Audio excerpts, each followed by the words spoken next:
mountains. It's a big chunk of land. It's not just this little piece we call Palestine there. This cave was there a long time, and they worshiped the fertility god, and he had a name Pan in this place. Pan and the pipes. You've seen little pictures of a half-man, half-goat fellow with a pipe playing flute. You have the Pied Piper, you have from the Grimm's fairy tale, leading the children to the cave. That's what they're doing here in Batu. They're leading their children right to hell. That's what it is. I'm sorry, I don't mean to offend the Hindus, but you are wrong. And this is an ancient mistake. That's what it is. Yes, there are spiritual entities in that cave, but they are not there for your benefit. They are there for your harm. Now, a Stone Age image of Asherah was survived, found in the ruins of Dan. What is Dan? Most of you don't know about Dan, do you? Well, Dan was one of the tribes of Israel who was thrown out of Bani Israel for their Pan worship, for their serpent cult worship. They're known as Danites. They left their mark all over Europe. And their mark is all over the world now. The Mormons have a particular tribe of enforcers, and they call them the Danites. But they're excluded from Bani Israel because of their idolatry and their homosexuality. And they're directly related with the Merovingians. This Asherah pole was in northern Israel, which included the Lebanon at the time. The goddess strongly resembles her neighboring deities Anet, Astarte, and Ashtaroth. This Asherah with the Dan is part of the serpent cult. Now, the archetype here is, you should remember this, you have a high priest, long robes, big hat, staff, you know, kind of like the Lord of the Rings fella. And you have a goddess. You know, they had several goddesses in the Lord of the Rings.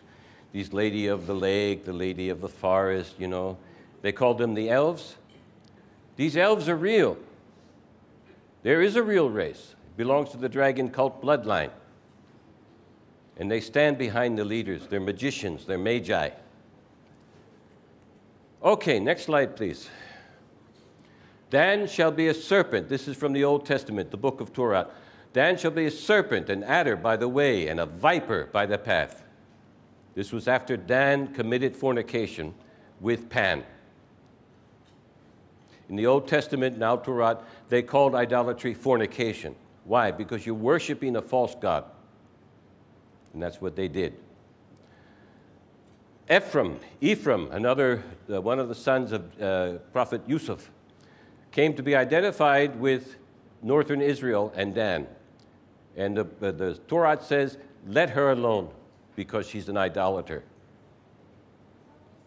Idolater. To Dan was given the symbol of Scorpio, which in the ancient Egyptian zodiac was a snake. This includes the Druze cult. Any people from the Middle East there? You know people from the Druze cult, don't you? Sure you do. And in the Druze, you have, oh, you've got Jewish Druze, you've got Christian Druze, you've got Muslim Druze, they got all kinds of Druze. The Druze are chameleons. That's what they are. They're from this area called the Lebanon in Syria. It's their turf. This is ancient pagan turf, and it's being fought over right now as we speak. Why? Because the pagans want it back. They want their cave. What would happen if you took a stand here and you stopped the Hindus going to the Batu caves? You'd have a war on your hands, wouldn't you? Right. It's the same thing here. They've been waiting a long time to get back to this cave. And don't think for a moment that they really need to have their temple in Jerusalem, because they already have an alternative site, and it's in the Mount Hermon in the Lebanon, where they used to practice human sacrifice up high in the mountains where the Asherah pole was in honor of the mother goddess. The temple's already been rebuilt. It's prefabricated. It's sitting in warehouses waiting to be erected as we speak. Next slide, please. Art thou not aware that we have let loose all manner of satanic forces upon those who deny the truth, and we will impel them towards sin with strong impulsion? What is sin? Disobedience. What's one of the three principles of spiritual determinism? Obedience. Allah is compelling them towards disobedience. Why? Because they're not fearing Him and not honoring Him. So Allah says, okay, Iblis, go. You have full license. It's in your contract. Delude them. These are deluded people, and they're governing the world right now. This is a Catholic archbishop, no, more than that, a greater, what is it called? Cardinal O'Connor. He's called the Pope of America. He's run by the Jesuits out of Fordham University in New York State. There he is with, who's this fellow? Tony Blair? He is. Who's this fella? Oh, the great brown hope? Huh? They put him in place so that all you little brown-skinned people would feel good for a while. Huh? That's why he was put in place, to give you false hope, false senses of security. You remember when he went to Cairo? What did he say? Oh, we're going to make everything better. He's a liar. And this is his coach. And who's this guy? He ran against him. They're coached by the same fellow. Who is this guy? America severed all relations with the Vatican in 1867. Why? Because the Jesuits murdered Abraham Lincoln, and they knew it. You think they would sever relationship with the Vatican if they didn't have strong evidence? Those men around America 170 years ago were a lot smarter than the guys who are running it today. If you wanted to get a PhD in 1876, you had to be able to speak Latin and Greek and English, plus another language fluently, well enough to be able to translate one chapter from Al Torah.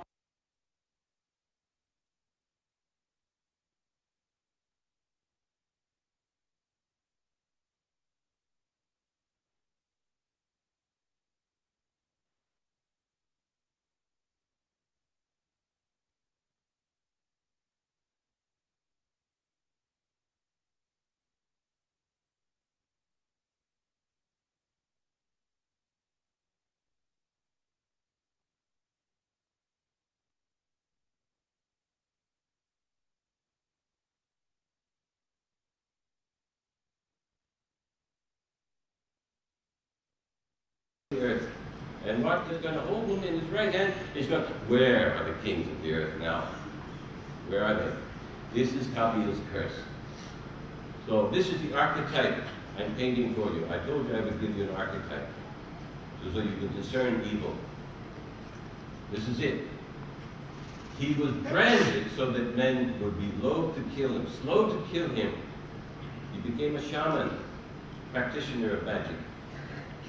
Not very many people care to go anywhere near the people who practice magic now, do you?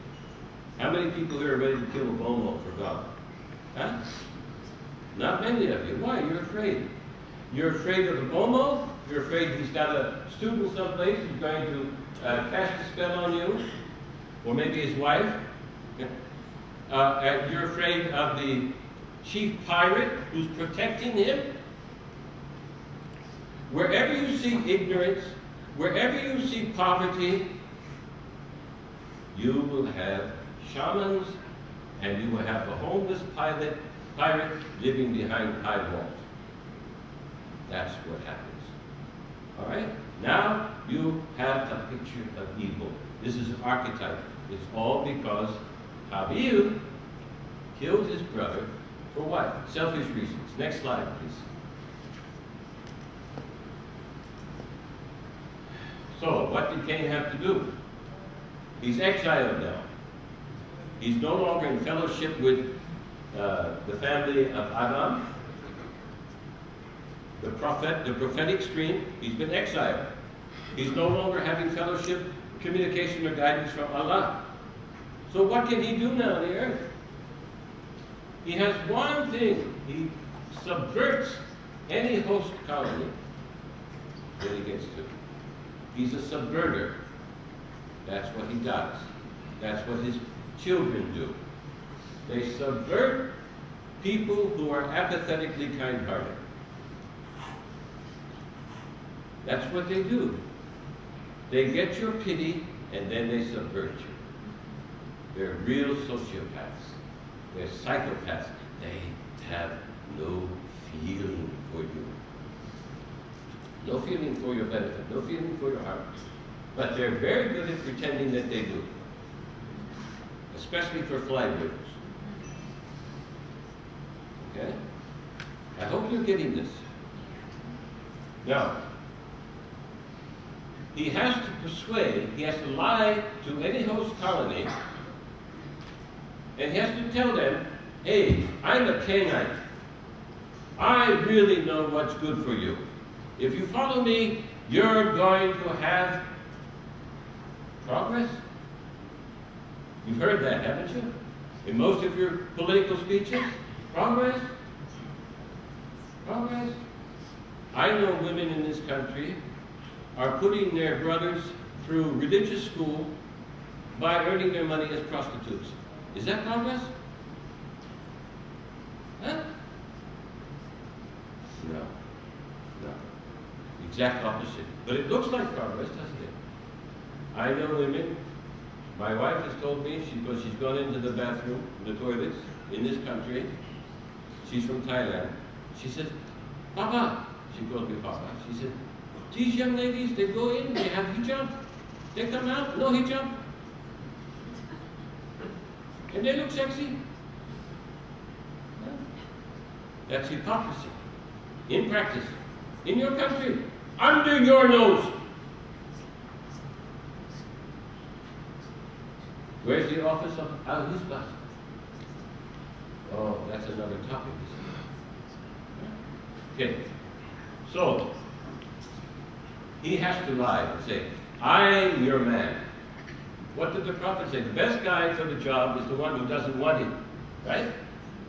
So why are you voting for the one who says he wants it? I want to be your leader. You need to have the leader say, no, I don't want it. I don't want this. That's the man you need to vote for. And you don't vote for him. You pull him out of this house and you put him in this chair of the Khalifa. You don't give him an option because you have to convince him that you need him. He will fight you, or she will fight you. What are you doing? You're apathetic, chief liar, Iblis. Who did this father of sociopaths, psychopaths, shamans, sorcerers, high priests, idolatry, banksters, murderers, shysters, and thieves? Where did he go? Where did he have to go to found the system that was the old world order but is now transmogrified to the present rate of the rage of the new world order? Where did he have to go? He went to a place called Dravidia. He went east to the land of Nod, the land of wandering. This is in present-day Pakistan, West Pakistan and the India, the border there along the Hindu Valley. I'll show you in just a minute. You can read about this in a book called Noah's Flood and Extinct Humans. They're hard to get. This country doesn't have them. I brought them here. Somebody stole them from me. I wonder why. Next slide, please. These are modern-day Dravidians. That's an old picture, maybe about 70 years. But they're black-skinned fellows. They've become today's untouchables. This is ancient Dravidia. Now, we're going back about 10,000 years ago, 8,000 years ago. This is where Cain went to, Kabil. This is the land where he had to go to, outside of the promised land. Outside of the land that was dedicated to the prophetic children of Adam. He was exiled. Now, well, these are the real Dravidians. Who are these guys? They're a bit pale, aren't they? They come from north of the Caucasus. These are Aryans. They invaded this land about 4,000 years ago, and they took over. And they changed the religion that was Dravidian and that was idolatrous. When Cain came to this place, and you know what these men were doing? They didn't look this apathetic. They were brave warriors at the time. Well-dressed. They had necklaces of dried tongues around their head. And they used the tongues to guide them through the forest. Where did they get the tongues? From other men.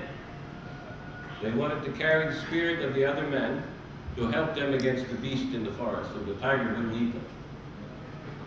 It's that simple. This is a very primitive culture. They exported this culture all the way to Australia.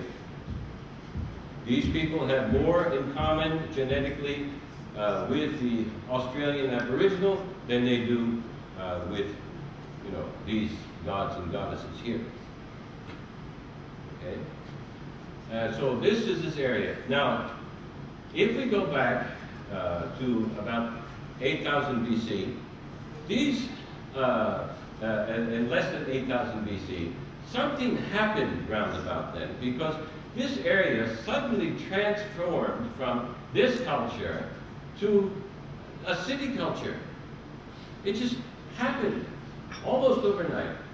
And the cities were actually quite sophisticated.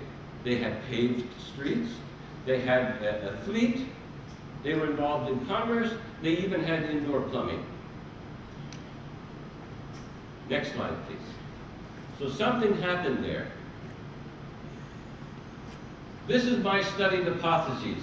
I say that Cain, Kabir, went to this region and formed his first religious civilization. His first civilization based on false religion.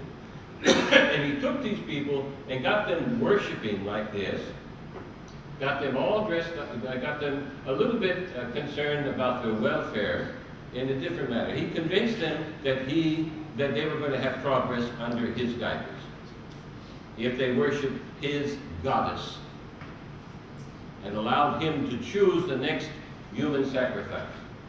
Because I explain this in my book Trinity. You have it on your DVD. You should read that if you want to understand the psychology behind human sacrifice and giving back to God a piece of himself. These people believe that. They believe this. So this is this is supposed to be the risen Christ, the risen Jesus. And what are these guys doing? This is the Olympics here, right? They're worshiping the same as these guys, and same as this fellow, hands up in the air. And this is all under some sort of Catholic auspice here. And who's this? What's he got? Oh, these are snakes, right? Oh no, that's a dragon. What's this? This is a phoenix, a double-headed phoenix, double-headed eagle. That's not a priest from the Eastern Orthodox Church. Okay? They've been corrupted as well. Next slide, please. So, what happened? This is oh gosh. Do I have to tell you? I don't think so. This is one of the pieces of evidence we have of ancient Dravidia. They were phallic worshippers way back when. It's a fertility cult. Kabir sophisticated this worship and said, look, God is male and female. That's why he made men and women. So half of God is male, the other half is female. If we bring them together, we have a whole God. And I know how to bring them together. And if you come together with me, you'll really be blessed. Are you getting this? These people started to believe this stuff. They took this sophisticated, they took this unsophisticated religion and made it sophisticated, and then exported it to Babylon, over here. We know that they did. We know there are there's evidence of mass migration periodically from Dravidia, from the Hindus Valley, all the way over to the Sudan, Ethiopia. The last mass migration occurred about, I think, 1,000 years before Christ. Now, next slide, please. Oh, here's this modern phallic worship. That's what it is. It's the same religion. It's no different. This is in St. Peter's Square. This is the obelisk of Pharaoh. Probably the same one that Moses saw. They moved it all the way from Egypt to St. Peter's Square, and they put it in the center of the square. This is a lady from an ancient cult in Hindu worshiping the phallus. They still do this in Japan and Korea. They have an annual phallus worshiping day.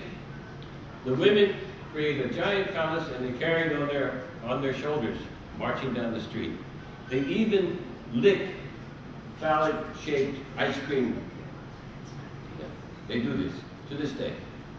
And this cult hasn't gone away. And they like the dragon too. Enter the dragon. Okay?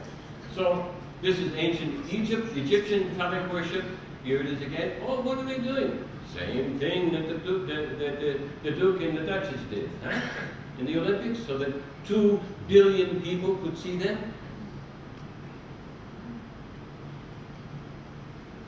Here, well, this is the head of the penis. Here you have, actually, there's a 4-faced god. And what have they done here? The Catholics put it over this guy's head. They circumcised him. What's the hope? This is the female private part. That's what it is. This is an ancient fertility cult religion being worshipped today. This is the Israeli Supreme Court. That was put there by the wife of Lord Rothschild. Okay? Next slide, please. Chief pirate. This is called Catholic action. When the Catholics get angry, that's what they do. And they're still doing it. Am I trying to blame this all on the Catholics? No. But they have a very major part to play in the particular facade that's being practiced in the world today. Mischief. Is he Catholic? No. Is he? Is he? No. Why are they going to the Pope's funeral and kneeling? Are they Knights of Malta? Yes. Yes. Yes. What do the Knights of Malta do? They have to take an oath of loyalty to the Pope. To the Pope. Is he an American? Yeah, yeah. Is the Pope American? No. Got a problem here. So divided loyalty. This is the essence of a secret society. They don't advertise the fact that they're Knights of Malta. They don't say, get up there and say, vote for me, I'm a Knight of Malta.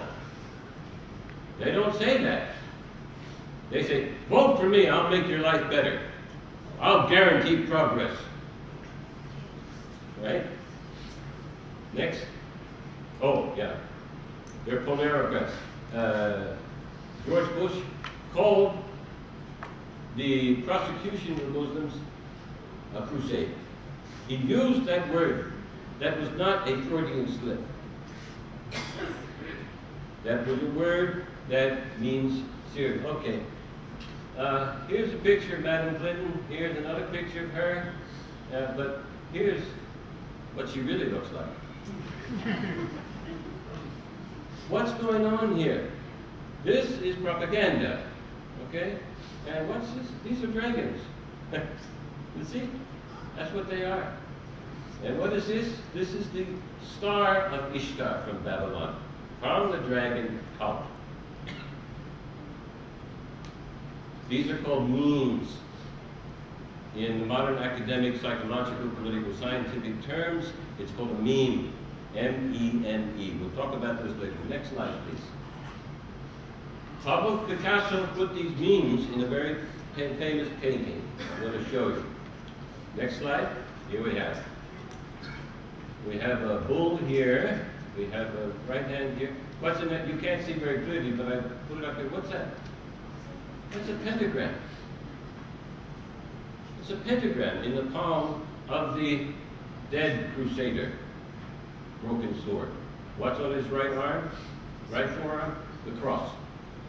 Is that a Christian cross? No, it is an ancient solar cross. The Christians just adopted it.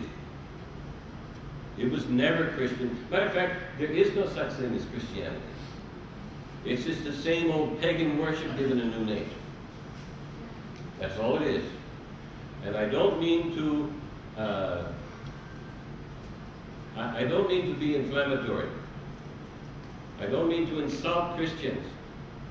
But you have to realize the truth. The truth of the matter is that this is what Christianity represents. This is Catholic action. Okay? What's this? That's the Eye of Horus. Pablo Picasso did this. He put all the symbolism in this very famous painting. Who is this? This is Baal. We'll talk about these forms later. This is the Cyclops, the one-eyed Cyclops. The bull, the Baal worship, and the Madonna and child. He's painted the reality here. This is the end of the Queen of Heaven and her child. The bull is not going to help them. Who's holding up the bull's tail? The arm of Iblis. It's all there in this picture. What's this? Newsprint. You can't see very well on this reproduction here, but the horse's body is covered with newsprint. That's a war horse. Propaganda.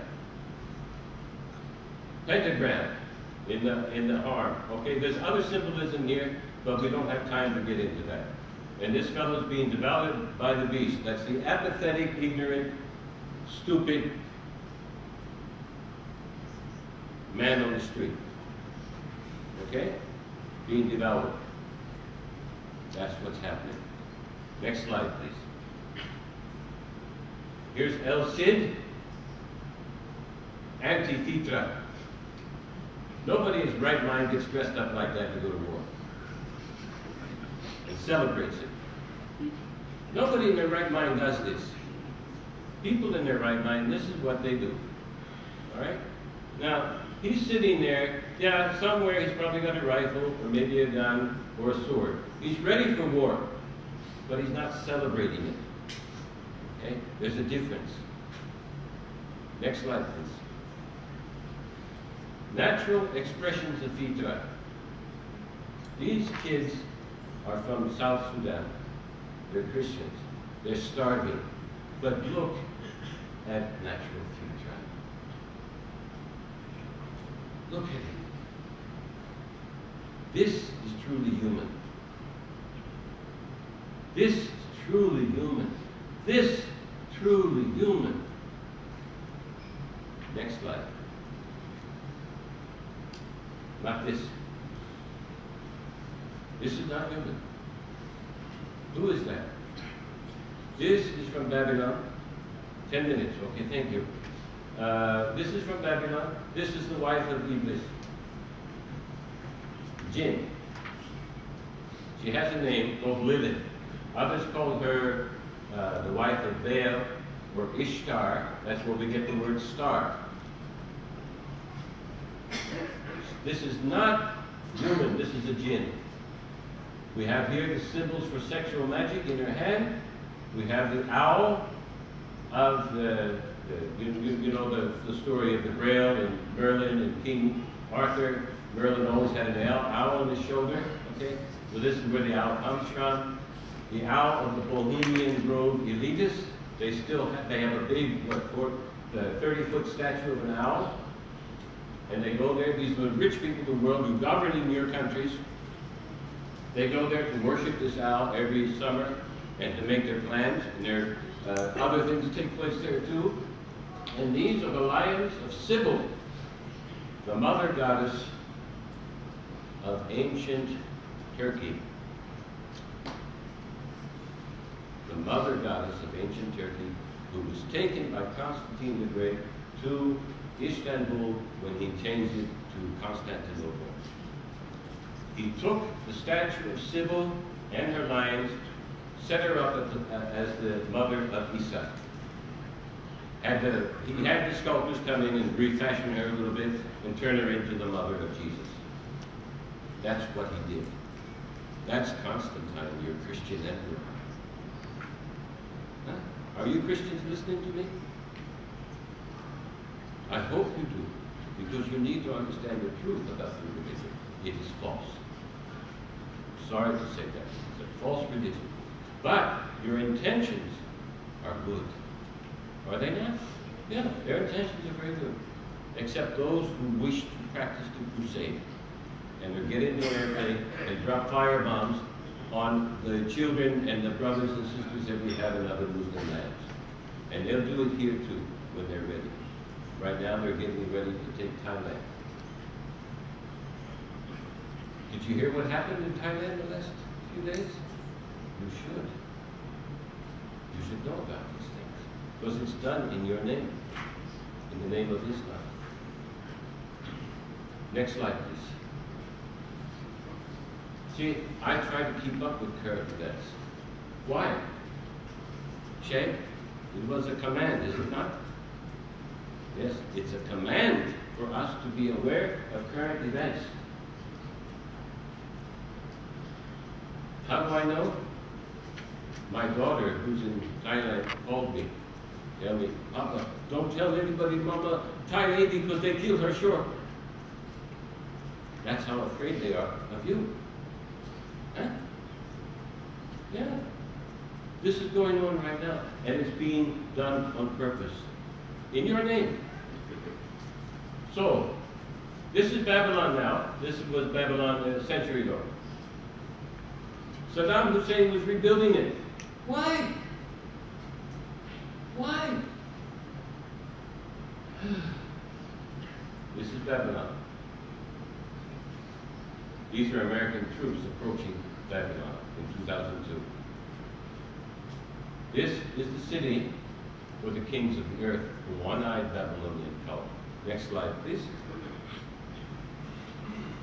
Now, I think we'll stop here, and I'll take up with the one-eyed Babylonian cult after the break. But I hope I've made this very clear to you from start to finish where we stopped here. And I don't want you to become apathetic, because I put an awful lot of work into this preparation and to this presentation. We've got a lot of ground to cover yet. We're nowhere near finished. I've got another 3 hours. Okay? So enjoy your coffee, enjoy your conversations, and don't bother me too much because I have to go to the toilet. And it's founded on Gnosticism. And I was being trained to become an initiate in that system for 14 years. So I have some primary experience of these kinds of people, these kinds of thinking, and the anthroposophists, for the most part, they are good intentioned, well-meaning people. And if you were to confront them with the fact that they're idolaters, they would be highly insulted. Okay? Because they think that they're worshiping Jesus correctly. That's a cosmic Christos. This is part of Gnosticism. And they do give an awful lot of truth and an awful lot of good to the world. But it's just like it says in the Quran. I was so happy when I found the Quran because I was confused. But they will take 99% truth and it's mixed with 1% lie. And that's enough to take you to hell. It's enough. And they have perfected the system whereby all of the Gnostic, Kabbalistic ideas about gradations and radiations of God come to the earth, into creation, and they consider the jinn and the angels to be worshipful. You see. They're doing exactly what the Quran says that people would do. They're worshiping these creatures, and they hold them in high esteem. So I was a member of that system for a long time, I was trained in astral travel. It would leave my body and go spy on people. I know about these things. I know some things about the practice of magic, and I was a Freemason for a number of years. And I never went up to the higher degrees because, fortunately, the fellow who introduced me to Freemason was a security chief for the GEO satellite that has mapped the entire globe for mineral deposits. And he gave me his copy of the Masonic Bible, and I'm one of those fellows that actually reads. So I read the thing. And you get up, it's about 600 pages long, Morals and Dogma by Alfred Pike. And you get up to 2/3 of the way through, everything's fine. It's great ethics, great morals. But then when you get up to the operative degrees, beyond the 28 degrees, you start taking oaths, blood oaths, to demon gods, whom I knew from my study of the scripture that these were demons. From Al-Quran and Al-Kitab, I knew about these things. I said, what are these guys doing? This is wrong, it can't be right. My future was kicking in, you see. So I left and I never went back. So to answer your question, yeah, I wasn't there. So, which is why we would like you to take the opportunity to learn from, somebody who's actually been. I think a lot of us skim the surface when we talk about the Illuminati, we talk about different cults, etc. But we don't actually know what they do. Dr. Omar is here, who has years and years of research, and his knowledge of the Old Testament, the New Testament, what's in the Talmud. One of the recent articles I saw you post is on the Talmud and the contents of the Talmud, which is really quite scary. And we've also put his books on DVD, on CD that you have within your bag. So please refer to them. We've also, those videos that we had of the previous Insight Forums, those are also good to watch. In fact, this is probably the gentlest introduction that Omar has done into his stuff. So you had it easy. We had it very different a couple of years ago.